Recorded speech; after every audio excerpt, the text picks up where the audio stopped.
तो लॉकडाउन के दौरान ही रमजान शुरू हो रहा है। देहरादून में रमजान को लेकर पुलिस ने चौकसी बढ़ाने का दावा किया। एसपी सिटी का कहना है कि सभी धर्मगुरुओं के साथ बैठक हो चुकी है। धर्मगुरुओं को लॉकडाउन के लिए दिए गए दिशा निर्देशों के बारे में बता दिया गया है। लॉकडाउन के नियमों का पूरी तरह से पालन किया जाएगा। मस्जिदों में नमाज नहीं अदा होगी। जरूरी चीजों की खरीदारी के लिए सुबह 7 बजे से दोपहर 1 बजे तक दुकानें खुली रहेंगी। रोजा इफ्तार पार्टी घरों पर ही की जाएगी।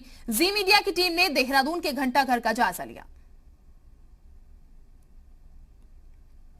लॉकडाउन के दौरान लगातार पुलिस जवान सड़कों पर उतरने वाले लोगों की चेकिंग कर रहे हैं और साथ में उनसे पूछ रहे हैं कि क्या वजह से वो शहर में निकल रहे हैं। अगर किसी के पास नहीं है तो उनके वाहनों का चालान भी काटा जा रहा है। बाकायदा पूछा भी जाता है कि आप किस वजह से शहर में आ रहे हैं। आप देख सकते हैं कि ये घंटाघर का इलाका है। यहाँ से मसूरी चक्राता रोड के लिए रास्ता जाता है और साथ में आसपास के क्षेत्रों के लोग सुबह 7 बजे से दिन में 1 बजे तक आवश्यक सामान खरीदने के लिए बाहर निकलते हैं। और जब भी मोटर वाहन सड़क पर आते हैं तो उनसे ये पूछा जाता है कि आखिर किस वजह से वो आ रहे हैं और कहाँ जा रहे हैं।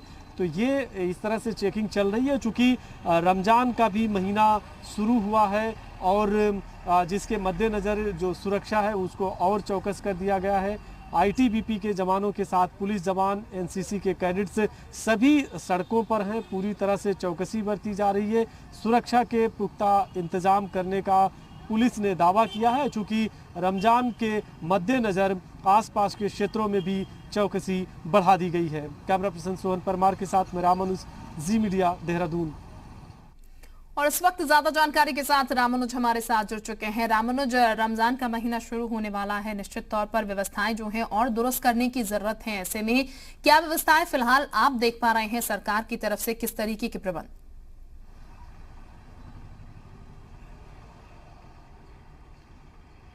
देखिए, सबसे पहले तो ये बता दूं कि जो अभी तक की पुलिस की स्ट्रैटेजी है वो क्या है। पुलिस ने अभी तक कई दौर की धर्म गुरुओं के साथ में मीटिंग की है और उसमें यह तय किया गया है कि लॉकडाउन के दौरान जिस तरह से अभी भी कानून चल रहा है, जिसके तहत सभी दुकानें बंद रहती हैं, सुबह 7 बजे से 1 बजे तक दुकानों को खोलने का आदेश है, उसी के तहत लोगों को काम करना होगा। यानी कि रमज़ान में भी अगर किसी तरह की कोई खरीदारी करनी है तो वो जब दुकानें खुलेंगी तभी आएंगे। कहीं भी किसी तरह से भीड़ एकत्रित नहीं होने देना है। ये भी धर्म गुरुओं की बैठक में तय किया गया है। और ख़ास बात यह है कि अगर मस्जिदों में जाकर के नमाज अदा करने की बात है तो ये बैठक में फैसला हुआ है कि किसी तरह से कहीं नमाज अदा नहीं की जाएगी। सब अपने घरों में रहेंगे, लॉकडाउन का पालन करेंगे। इस तरह की पुलिस ने स्ट्रेटजी तैयार की है।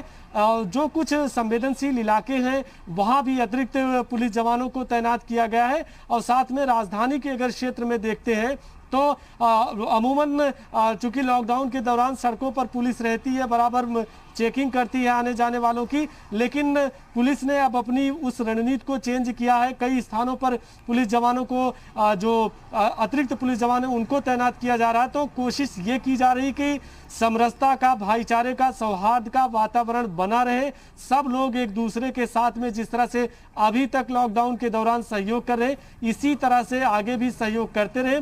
पुलिस की कोशिश है और पुलिस की अपील भी है कि लोग लॉकडाउन का पालन करें और अपने घरों में रहें। और किसी तरह से कहीं भी अगर कोई ज़रूरत की बात आती है, खासतौर से आवश्यक सामानों की, तो पुलिस ने कहा है कि वहां आवश्यक सामानों की सप्लाई की भी जा सकती है। चूंकि शहर में ऐसी 4 कॉलोनियां हैं, भगत सिंह कॉलोनी, लक्की बाग और साथ में आज़ाद नगर और कारगी ग्रांट, जिन कॉलोनियों को सीज किया गया है। इन इलाकों में अगर किसी तरह से किसी को आवश्यक सामान चाहिए तो पुलिस के जवान होम डिलीवरी तक वहां तक पहुंचेंगे, सामान को लेके जाएंगे। लेकिन कहीं भी लॉकडाउन में किसी तरह की कोई ढिलाई नहीं होगी। सब उसी तरह से लॉकडाउन का पालन करेंगे जैसे अभी तक करते आए हैं। इस तरह की रणनीति, इस तरह की पॉलिसी फिलहाल पुलिस ने अपनाई है। और एक तस्वीर अगर आपको दिखाऊं कि राजधानी में यहाँ पर अगर देखें तो इसी तरह से ये चौक रहता है जहाँ पर कोई पहुँचते हैं, जो शहर में निकलते हैं, तो उन लोगों की बाकायदा चेकिंग होती है, मॉनिटरिंग होती है। पुलिस जवान यहाँ पर हमेशा तैनात रहते हैं और जो भी पहुँचते हैं उनसे बाकायदा उनके पास के बारे में जानकारी ली जाती है। वो कहाँ आ रहे हैं और कहाँ जा रहे हैं, इसके बारे में होता है। अगर कोई लॉकडाउन के नियमों को तोड़ता है तो उसके खिलाफ कार्रवाई भी की जाती है, चालान भी हो रहा, गाड़ी को उसके सीज भी किया जा रहा है। तो इस तरह से एक्शन है। पूरी तरह से फिलहाल रमजान को देखते हुए पुलिस ने अपनी जो चौकसी है उसको बढ़ाई है, लेकिन पुलिस ने सभी धर्मगुरुओं के साथ बैठक करके एक अपील भी की है कि लोग उसी तरह से लॉकडाउन का नियमों का पालन करें जैसे अभी तक करते आए हैं। सौहार्दपूर्ण वातावरण में त्योहार भी चले और किसी तरह से लॉकडाउन के नियमों में कोई जो है वो उसका उल्लंघन भी ना हो। तो इस तरह की रणनीति फिलहाल तैयार हुई है और चौकसी बढ़ा दी गई है। जी, निश्चित चौकसी बढ़ाई गई है, तमाम तैयारियां जो हैं वो कर ली गई हैं। रामनुज, जिस बीच भी अगर ये परिस्थिति उत्पन्न होती है कि कोई लॉकडाउन तोड़ता हुआ नजर आता है तो उस स्थिति में क्या किया जाए, क्योंकि जैसा कि आपने कहा तमाम धर्मगुरु जो हैं उनसे भी बात की गई है, उनसे भी अपील की गई है कि लोगों से अपील की जाए कि वो घरों में ही इफ्तारी करें, रोजा जो है वो घरों में ही करें, नमाज घरों में ही पढ़े, बाहर ना निकले। लेकिन उसके बावजूद अगर ऐसी परिस्थितियां उत्पन्न होती हैं कि लोग घरों से बाहर निकलते हैं, तब किस तरीके का एक्शन?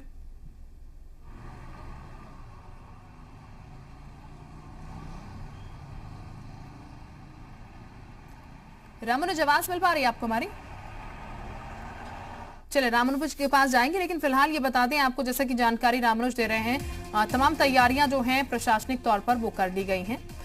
जो पुलिस फोर्सेस हैं वो लगी हुई हैं, मुस्तैदी से लगी हुई हैं और लोगों से ये अपील लगातार की जा रही है कि नमाज पढ़ें तो उसके लिए आप इकट्ठा ना हो, अपने घरों में ही नमाज अदा करें, अपनी इबादत घरों में ही करें और इफ्तारी जिस वक्त रोजा खुलता है वो भी घर में ही करें। लोग सोशल डिस्टेंसिंग जो है वो मेंटेन कर रखें। इसको लेकर तमाम तैयारियां प्रशासन की तरफ से की गई हैं ताकि भीड़ इकट्ठा कहीं ना हो। लेकिन लोगों से ये अपील भी लगातार की जा रही है कि लोग खुद से इसका खास ख्याल रखें ताकि वो खुद भी सुरक्षित रहें, औरों को भी सुरक्षित रखें, क्योंकि इस वक्त बेहद जरूरी है कि लोग जो हैं उनका सहयोग मिलता रहे यहाँ पर, क्योंकि लोगों का सहयोग मिलेगा उसके बावजूद तब जाकर ये परिस्थितियां जो हैं वो सुधरती हुई नजर आएंगी। और इस बीच अगर लोगों का सहयोग मिलना बंद होगा, लोगों की तरफ से कॉर्पोरेशन नहीं मिलेगा, तो परिस्थितियां बिगड़ सकती हैं। फिर प्रशासन भी जो तमाम चीजें कर रहा है उसमें कामयाबी हासिल नहीं होगी। रामानुज हमारे साथ एक बार फिर लाइन पर जुड़ चुके हैं। रामानुज, आवाज मिल पा रही है आपको हमारी? बिल्कुल, रामानुज सवाल दोहराइए आप। जी जी रामानुज, जैसा कि आप जानकारी दे रहे हैं तमाम तैयारियां कर ली गई है रमजान को लेकर, लेकिन ऐसी परिस्थितियां पहले भी उत्पन्न हुई हैं जब लॉकडाउन की बात की गई थी। कुछ लोग बाहर निकलते हुए नजर आए, लॉकडाउन तोड़ते हुए नजर आए। ऐसे में रमजान का महीना होगा, कई जरूरतें होंगी, लोगों के घरों से बाहर निकलेंगे लोग, और कुछ ऐसे भी होंगे जो बिना जरूरत के भी बाहर निकलेंगे, आदतन मजबूर कुछ लोग। ऐसे में उन लोगों के लिए क्या इंतजाम किए गए हैं सरकार की तरफ से जो जानबूझकर लॉकडाउन तोड़ते हुए नजर आएंगे इस बीच?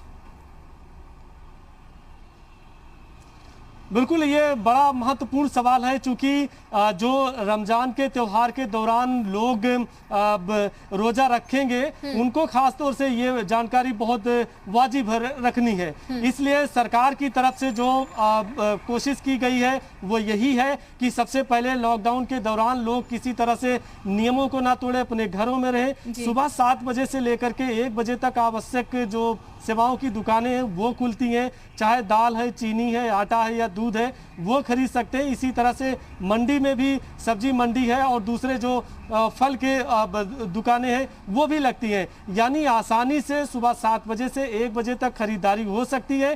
कहीं किसी तरह से कोई रोक टोक नहीं रहती। लेकिन जो प्रशासन की तरफ से गाइडलाइंस जारी की गई है उसमें साफ तौर से कहा गया है कि लोग अपने घरों से केवल सामान को लेने के लिए निकले और जब वो शहर में बाजार में आते हैं तो सोशल डिस्टेंसिंग को फॉलो करें, मास्क लगाएं और साथ में इस चीज को ध्यान में रखें कि अगर वो आ रहे तो आवश्यक सामान खरीदने के लिए ही निकलें। मिलाकर लोगों से अपील की गई है कि जो तमाम चीजें हैं उनको करते हुए नजर आए, लोग फॉलो उनको करते हुए नजर आए। बहरहाल बहुत शुक्रिया आपका तमाम जानकारी के लिए।